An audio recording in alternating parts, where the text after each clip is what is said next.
Hello everyone, मैं Amit Tiwari from tiwari.net और ये है गूगल रैंकिंग सिग्नल सीरीज का सेकंड वीडियो। आज के वीडियो में हम फर्स्ट रैंकिंग सिग्नल BERT यानी कि BERT को डिस्कस करेंगे। इस सीरीज के फर्स्ट वीडियो में हमने इस पूरी सीरीज का पर्पस, इंपॉर्टेंस और प्लानिंग के बारे में बात की है।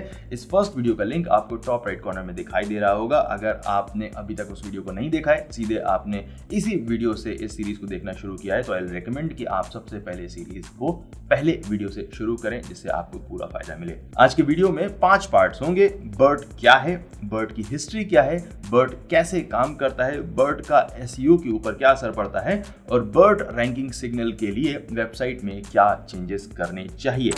तो जैसा कि अभी मैंने कहा, BERT गूगल का फर्स्ट मेंशन्ड रैंकिंग सिग्नल है। BERT यानी कि by directional encoder representations from transformers.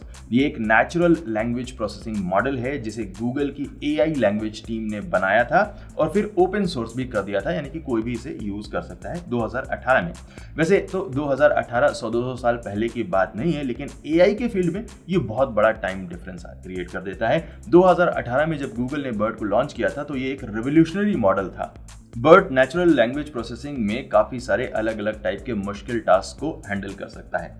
Number 1 आ जाता है टेक्स्ट का सेंटीमेंट एनालिसिस। किसी मूवी का रिव्यू पॉजिटिव है या नेगेटिव है, ये BERT पता लगा सकता है। कंप्यूटर्स मूवी नहीं देखते हैं और उसके रिव्यू को समझ नहीं सकते, उसके मीनिंग को समझ नहीं सकते हैं, लेकिन BERT रिव्यू को एनालाइज करके समझ सकता है कि ये रिव्यू उस मूवी के लिए पॉजिटिव है या फिर नेगेटिव है। नंबर 2 चैट बॉट्स के लिए क्वेश्चंस को आंसर करना, नेचुरली आंसर करना। नंबर 3 बड़े से टेक्स्ट के आर्टिकल की समरी को बनाना। नंबर 4 टेक्स्ट प्रेडिक्ट करना। अगर आप कोई वर्ड टाइप कर रहे हैं तो आगे कीबोर्ड अपने आप बता सकता है कि आप क्या टाइप करने वाले, उसको प्रेडिक्ट करने जैसे टास्क है, उस टास्क को कर सकता है BERT।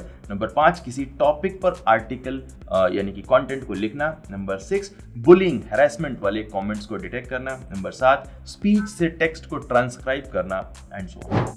ये सारे टास्क BERT से पहले भी किए जाते थे अलग अलग एल्गोरिदम से, लेकिन BERT ने इसकी एक्यूरेसी को बढ़ा दिया, इन टास्क के रिजल्ट की क्वालिटी को काफी ज्यादा इंप्रूव कर दिया।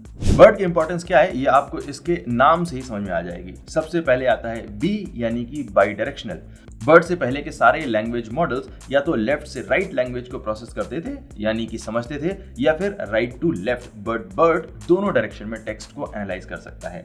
फिर है E यानी कि इनकोडर, बट E को समझने के लिए हम सबसे पहले देखेंगे T यानी कि transformers.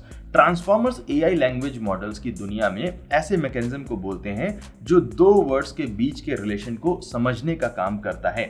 For example Amit Tiwari, ये 2 वर्ड हैं, अमित और तिवारी। अमित हिंदी लैंग्वेज का एक वर्ड है जिसका मीनिंग होता है लिमिटलेस। हनुमान चालीसा में एक लाइन है, और मनोरथ जो कोई लावे सोई अमित जीवन फल पावे। यहाँ अमित जीवन का मतलब है लिमिटलेस, लंबी जिंदगी, लंबी उम्र।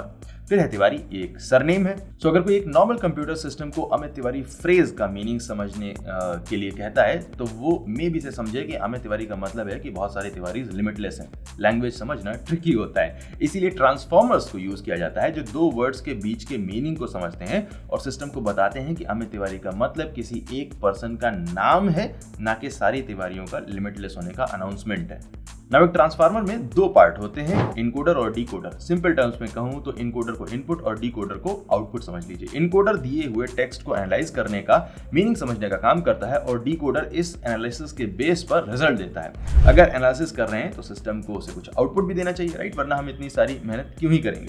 बट BERT में गूगल सिर्फ इनकोडर को यूज कर रहा है, डिकोडर को नहीं, बिकॉज BERT का काम सिर्फ टेक्स्ट को समझना है। टेक्स्ट में जो वर्ड्स दिए हुए हैं, जो सब वर्ड्स दिए हुए हैं, उनके बीच के रिलेशन को समझना है, लेकिन टेक्स्ट लिखने की कोई सर्विस BERT नहीं प्रोवाइड कर रहा है। SEOs के लिए गूगल BERT को 4 तरह से यूज कर सकता है। Number 1 understanding query.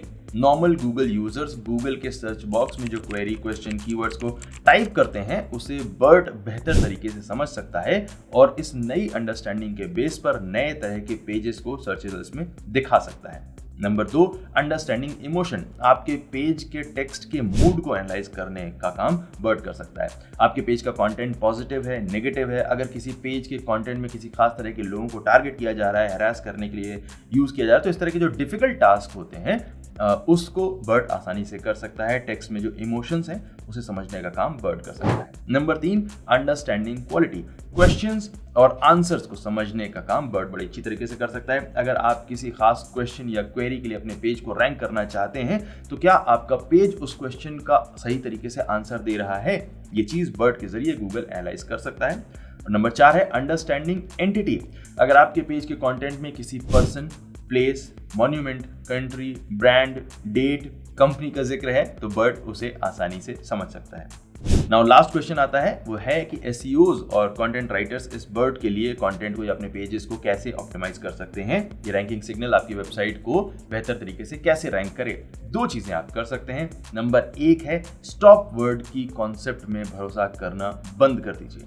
जो पुराने एसईओज होंगे या जो आउटडेटेड मटेरियल को स्टडी कर रहे होंगे वो स्टॉप वर्ड के कॉन्सेप्ट को जानते होंगे। ट्रेडिशनली ऐसा माना जाता था कि Google stop word like to, the, from, for वगैरह वगैरह को इग्नोर कर देता है बिकॉज उनका अपना कोई मीनिंग नहीं होता है। और ये तब काफी टाइम पहले सही भी होता था, लेकिन बर्ड के आने के बाद सिचुएशन बदल गई है। जो अभी तक स्टॉप वर्ड हुआ करते थे वो अब गो वर्ड हो चुके हैं बिकॉज यही वर्ड्स बर्ड को पूरे सेंटेंस का मीनिंग बताने का काम करते हैं। इसलिए चाहे टाइटल हो, डिस्क्रिप्शन हो या फिर कंटेंट, स्टॉप वर्ड के बारे में नहीं सोचना है। स्टॉप वर्ड के जैसी कोई कॉन्सेप्ट में अब भरोसा नहीं करना है, आपको नेचुरली अपने कंटेंट को लिखना है। नंबर 2, कीवर्ड्स का अननेचुरल, अनइंटेंशनल और फोर्स्ड यूज नहीं करना है। बर्ड आपके टेक्स्ट को एनालाइज करके उसका मूड समझ सकता है। अगर आप कीवर्ड्स को अननेचुरल तरीके से यूज करेंगे तो बर्ड पकड़ लेगा और फिर आपके पेज की रैंक पर बुरा असर पड़ेगा। इसलिए अपने पेज के कंटेंट को नेचुरल रखिए, कीवर्ड्स को यूज करिए लेकिन नेचुरल तरीके से। जबरदस्ती अगर आप यूज करेंगे तो ऐसा नहीं कि गूगल समझ नहीं पाएगा बिकॉज बर्ड वहां पर चौकीदारी कर रहा है। तो ये था बर्ड रैंकिंग सिग्नल। अगर आपका इस पर्टिकुलर रैंकिंग सिग्नल के बारे में कोई क्वेश्चन है तो आप कमेंट सेक्शन में पूछ सकते हैं। अगले वीडियो में हम दूसरे रैंकिंग सिग्नल के बारे में बात करेंगे। Thank you so much watching this video. My name is Amit Tiwari from tiwari.net and I will see you next time. Take care.